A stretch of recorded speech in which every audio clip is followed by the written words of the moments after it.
First line நேயர்களுக்கு வணக்கம். ரொம்ப முக்கியமான ஒரு விஷயம் பார்க்க போகிறோம். என்ன அப்படின்னு பார்த்தீங்கன்னா, மோடியோடைய பதவி காலம் முடிய போகுது. மோடிக்கு நெருக்கடி நெருங்குகிறது. அதனால்தான் மோடி தற்போது உக்ரைனுக்கு போயிட்டார், தப்பி ஓடி தலைமுறைவாயிருக்காரு அப்படின்னு. ஏன், என்ன காரணத்துக்காக, என்ன மோடிக்கு நெருக்கடி ஏற்பட்டிருக்கு?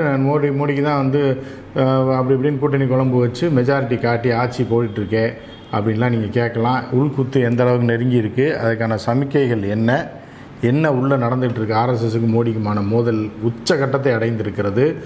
அவர்களுக்குள்ளே பேச்சுவார்த்தை நடக்கும். ஒரு நாட்டுக்கும் பேச்சுவார்த்தை நடக்கும், ஒரு கட்சிக்கும் பேச்சுவார்த்தை நடக்கும். ஆனால் கட்சிக்குள்ளேயே இரண்டு பிரிவினரிடையே பயங்கரமான பேச்சுவார்த்தைகள் போய்கொண்டிருக்கிறது. அதில் மோடி அப்செட் ஆகி தான் டக்குன்னு பறந்து போய் சந்தோஷமாக இருக்கலாம், வெளிநாடு சுற்றுப்பயணம் மேற்கொண்டிருக்காரு அப்படின்னு நான் பார்க்குறேன். என்ன நடந்துச்சுன்னு பார்க்கலாம். இன்னும் ஒரு மாதம் கூட இல்லைங்க, செப்டம்பர் 17 தான் மோடியோட பிறந்தநாள். ஸோ அந்த பிறந்தநாள் வந்துச்சு அப்படின்னா, சரி மோடி பிறந்தநாள் வர்றதுக்கு என்ன இது இருக்குது, அது வருஷம் கொண்டாடுவாங்க, எல்லா கட்சிக்காரங்க கொண்டாடுவாங்க அப்படின்னு நீங்கள் பார்க்கலாம். ஆனால் இந்த பிறந்தநாள் மோடிக்கான, அதாவது பதவி காலம் முடிகிறதுக்கான முடிவுரை எழுதக்கூடிய நாளாக அது பார்க்கப்படுகிறது. ஏனென்றால் 75 வயதாகிறது மோடிக்கு. வர 14 அடுத்த மாதம் 17 75 வயசாகுது. இதில் என்ன பிரச்சனை அப்படின்னு நீங்கள் கேட்டிங்க அப்படின்னா, நீங்கள் ஃபுல்லாக பார்த்தீங்கன்னா தான் தெரியும் ஆர்எஸ்எஸோட உள்குத்து என்ன, மோடிஜியோட உள்குத்து என்ன, இவர்கள் யார் பேச்சுவார்த்தை நடத்திட்டு இருக்காங்க, யாரோட மோதிக்கொண்டிருக்கிறார்கள் அப்படின்னு உங்களுக்கு முழுசாக தெரியும். ஸோ இப்போ என்ன அப்படின்னு பார்த்தீங்கன்னா, ஆர்எஸ்எஸுக்கு மிக முக்கியமான மாநிலம் மகாராஷ்டிரா. காரணம், நாக்பூர் அப்படின்ற ஒரு நகரில் தான் ஆர்எஸ்எஸோடைய தலைமையகம் இருக்குது. அது மகாராஷ்டிராவில் இருக்குது. சித் பவன பார்ப்பனர்கள் அப்படின்னு சொல்லக்கூடிய, ஏன்னா அவர்களை நம்ம தப்பாக இதெல்லாம் சொல்லலை, அப்படின்னு ஒரு ஜாதியில் பார்ப்பனர்களே சித் பவன பார்ப்பனர்கள் அப்படின்னு இருக்கக்கூடிய ஒரு பிரிவினர் தான் இந்த ஆர்எஸ்எஸ்ஸை துவங்கியவர்கள் அப்படின்றது உங்களில் பலருக்கும் தெரிஞ்சிருக்கும். ஸோ அவர்களுடைய தலைமையகம் தான் நாக்பூர்.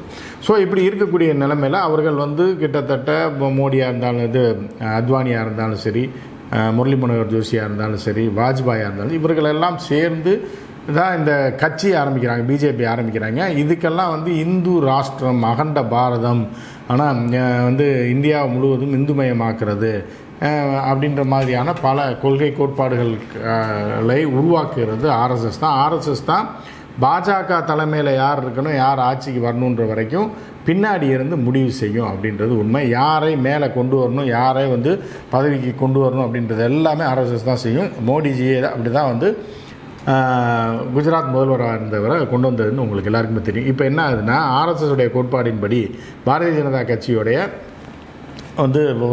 ஒவ்வொரு கட்சிக்கும் ஒவ்வொரு சட்டத்திட்டங்கள் இருக்கு இல்லையா, அந்த சட்டத்திட்டங்களில் 3 வருடம் தான் ஒருத்தர் பாரதிய ஜனதா கட்சியோட தலைவராக இருக்க முடியும் அப்படின்னு ஒன்று இருக்குது. இதில் இன்னொரு முக்கியமான விஷயம் என்னென்னா, கட்சியில் முக்கிய பதவி வகிப்பவர்கள் அதாவது ஆட்சியில் பங்கேற்கக்கூடாது, 2 பதவிகள் இருக்கக்கூடாது அப்படின்னு ஒன்று இருக்குது. வாரிசு அரசியலாக கட்சியில் யாரையும், இப்போ மோடி இருக்கார், மோடிக்கு ஒரு மகன் இருந்தால் அவரை உடனே அடுத்த கட்டமாக நியமிச்சிடக்கூடாது அப்படின்ற ஒரு முக்கியமான ஒரு சட்டத்திட்டம் இருக்குது. 3ஆவதாக கொண்டு வரப்பட்ட சட்டத்திட்டம் தான் என்ன அப்படின்னா, 75 வயதுக்கு மேலே யாருக்கும் அரச பதவி வைக்கக்கூடாது.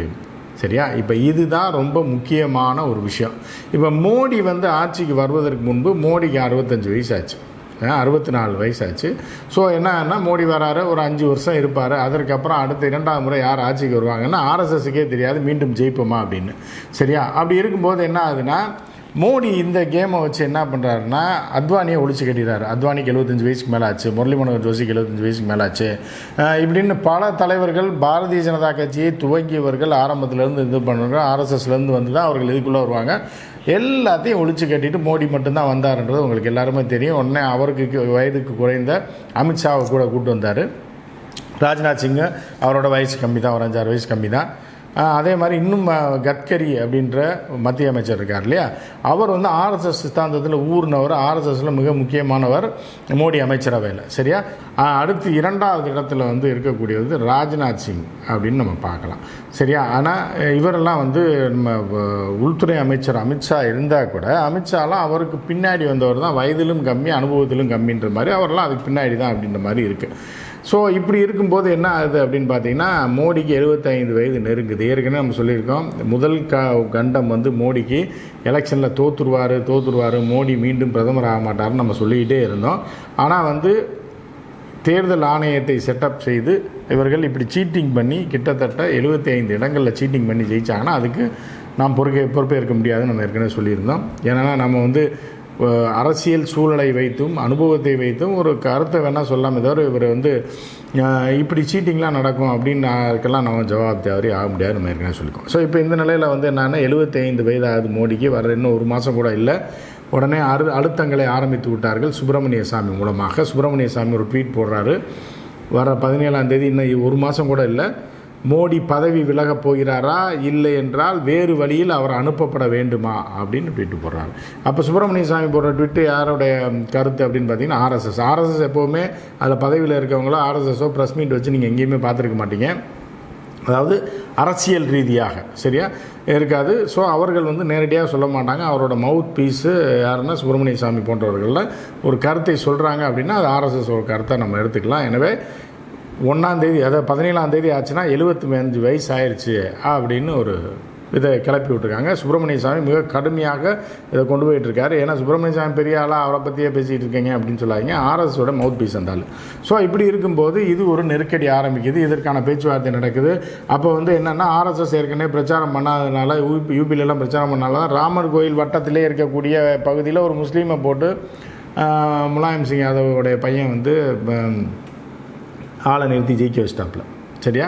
ஸோ இப்படி இருக்கும்போது இவ்வளோ தூரம் மோசமாக போயிடுச்சு. அப்போ ஆர்எஸ்எஸ் வந்து என்னை கை கழுவுதா என்ன ஏதுன்னு இவர்களுக்குள்ளே உள்ள சண்டை உச்சக்கட்டத்துக்கு போகும்போது ஆர்எஸ்எஸ் என்ன சொல்லுதுன்னா, உனக்கு 75 வயசு ஆச்சு, வெளியே போ அப்படின்றதான் சொல்லுது. நாங்கள் வந்து ராஜ்நாத் சிங்கை கொண்டு வர போகிறோம் அப்படின்னு. இப்போ நீங்கள் கூட இந்த காயின் வெளியீட்டில் பார்த்துருக்கலாம், ராஜ்நாத் சிங்கை திமுக அழைத்தது, இது கூட ஒரு ராஜதந்திரம் தான், அடுத்து ராஜ்நாத் சிங்க்கு தான் அந்த வாய்ப்பு இருக்குது அப்படின்ற மாதிரியான ஒரு சூழல் அங்கே இருக்குது. ஸோ இது ஒரு பக்கம் இருக்குது. ராஜ்நாத் சிங் வராரா வரலையான்றது அதுக்கப்புறம் பார்க்கலாம்.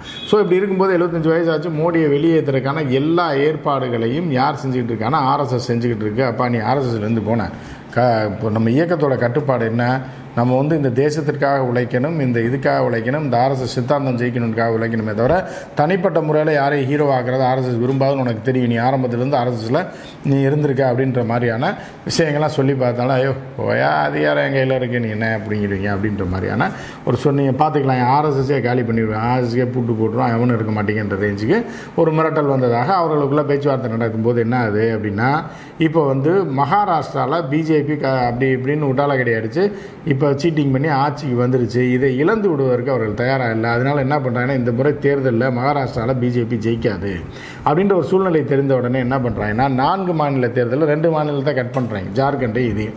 ஏன்னா 2 இடத்துலையும் இவர்களுக்கு வெற்றி வாய்ப்பு குறைகிறது. அப்போ என்ன பண்ணுறா, எலெக்ஷன் கமிஷன் தான் அவங்க அடியால் தானே, அவங்க கையால் தானே வச்சுருக்காங்க கைக்கூலியை. உடனே என்ன பண்ணால் 2 இடத்துல தள்ளி வச்சுட்டு 2 இடத்துல மட்டும் வைன்னு சொல்லி ஆர்டரை போட்டு 2 இடத்துல வைக்கிறாங்க. வச்சுட்டு இந்த பேச்சுவார்த்தை நடைபெறுகிறது. மோடி வெளியே போனால் ஆர்எஸ்எஸ் மகாராஷ்டிராவில் வேலை செய்யும், ஸ்ட்ராட்டஜியை மாற்றும், இப்போ உள்ளவர்கள்லாம் தூக்கி விட்டுரும் அப்படின்ற மாதிரியான ஒரு சூழல். ஏற்கனவே அங்கே இருப்பவர்கள் என்ன பண்ணாங்கன்னா, என்னையை தான் நீ முன்னிலைப்படுத்தணும், நான் தான் முதல்வர் வேட்பாளர் நீ சொல்லணும் அப்படின்னு சொல்லி பட்னாவிஸும் சரி எல்லாரும் சரி ஒரு சிலர் அழுத்தம் கொடுத்துட்டு இருக்கிறதுனால இது அங்கே அவர்களுக்குள்ளேயே பெரிய பிரச்சனையாக இருக்குது. அப்படிலாம் சொல்கிறது எங்கள் வழக்கம் கிடையாது, ஆர்எஸ்எஸோட வழக்கம் கிடையாது அப்படின்னு புது வடையை அவங்க சொல்கிறாங்க ஆர்எஸ்எஸில்.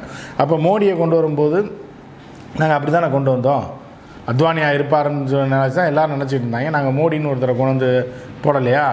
அதே மாதிரி ராஜஸ்தானில் என்ன நடந்துச்சு, மத்திய பிரதேசில் என்ன நடந்துச்சு, யாருன்னே தெரியாத ஒரு ஆளை தூக்கி நாங்கள் போடலையா? ஸோ அந்த மாதிரி தான் வந்து அவர்கள் பாணி என்னென்னா, வடிவேல் வந்து தங்கச்சி வச்சுற மணிமேகலை வெக்க என்ன விட்டு போகலன்னு ஒரு காமெடி பார்த்துருப்பீங்க. திடீர்னு 2 பேரும் முளை மாதிரி முடிச்ச வைக்கின்னு பேசிட்டே இருக்கும்போது டக்குன்னு எதிர்பாராதமாக ஒருத்தனுக்கு மாலையை போட்டுரும். அந்த மாதிரி தான் ஆர்எஸ்எஸ் வந்து செய்யும். ஏன்னா சம்மந்தமே இல்லாத மக்கள் வந்து எதிர்பார்க்காத ஒருத்தரை தூக்கி ராஜஸ்தானில் முதலமைச்சர் ஆகுச்சு, அதே மாதிரி மத்திய பிரதேசில் ஆகுச்சு.